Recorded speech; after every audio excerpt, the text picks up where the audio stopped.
Guys, welcome to today's video. I never do cutting tutorials because honestly cutting is not one of my strong suits. I'm just gonna let you know, but I have been working on it a little bit and there are a few cuts that I do feel pretty good with, and one of them is this. I have done some like curtain bang tutorials and things like that on my Instagram and here on YouTube. That is one of the things I enjoy doing the most as far as cutting. Extension blending is something I feel super confident in, but as far as like pixie cuts, men's cuts, really like intricate things like that, it just kind of overwhelms me a little bit. So I've been challenging myself to kind of learn some new techniques. I've been watching some videos, and Jenny here, who was in my blonde video a few videos back, wanted to do a fun shortcut. So what we did was just a very blunt, slightly A-lined bob, and it was so cute.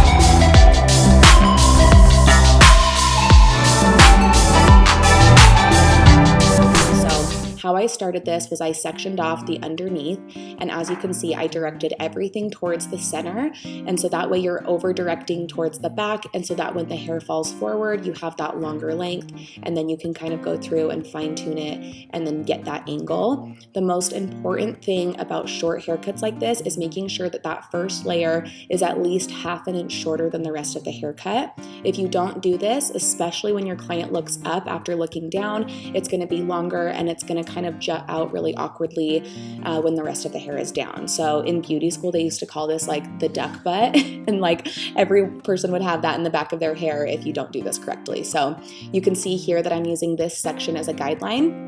I'm going to twist it, and then I'm going to cut just a little bit longer than I did underneath.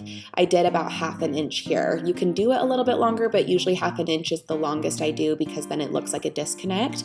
And then I'm directing that right side towards the center, and then I'm going to do the same thing on the left side, and then I'll just go through and fine tune it.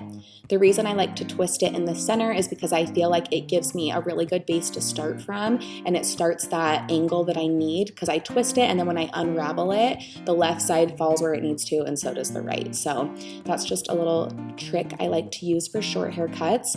And I think the hardest thing about cuts like this is there's just so much detail tied into it.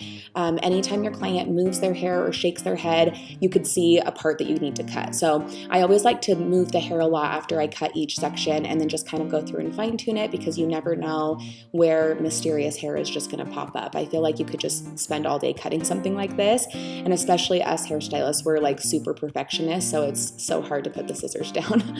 So you can see here I'm now directing that left side to the center, and I now have that nice little angle. And then I like to do a lot of point cutting to go through and chip through the ends, whereas I just do kind of like a straight across blunt cut in the very beginning. And something about her is she actually wanted this to just be a blunt shortcut. She did not want any texture or layers, and that makes it a little bit easier. I can do a video on how you add layers and face frame into a cut like this, because I do feel like that can be intimidating. Adding layers into an A-line is really hard because you can so easily cut the A-line off if you don't do it correctly. But for her, we just did this blunt cut, and then I did the same thing with each layer. As you can see, I'm just doing the same steps over and over. And then we ended up adding in like 2 tape-ins on each side in the front just to fill it out a little more. And you'll see when we get to the end that it ended up being perfect because it just filled it in, added a little bit of fullness, and just kind of completed the look. She didn't need them, but it just took it to the next level. And if you are trying to convince any of your clients to get extensions, a really good way to do so is by adding in either 1 row of wefts for fullness or a few tape-ins in the front for fullness, and it honestly just changes their life and they get hooked. So even a cut like this can have extensions. It's not just for long hair.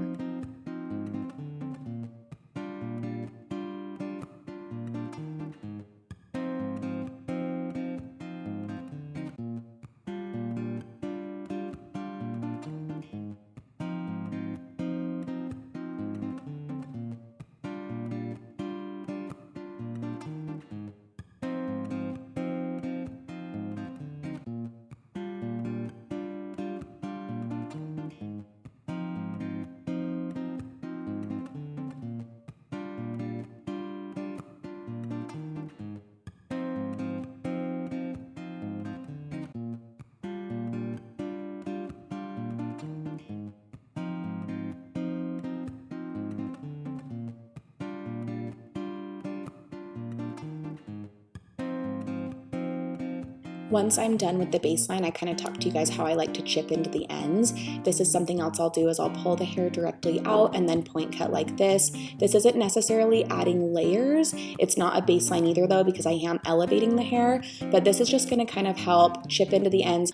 It'll just make it look a little less harsh. Even though we do want a blunt cut, this is just going to make it look a little more natural at the end. So I'm going around each section and just doing this, kind of grabbing those pie-shaped sections, chipping into the ends like this, and then letting it fall. And I'm pulling it out directly from the head in each section. I'm not over-directing backwards or anything like that.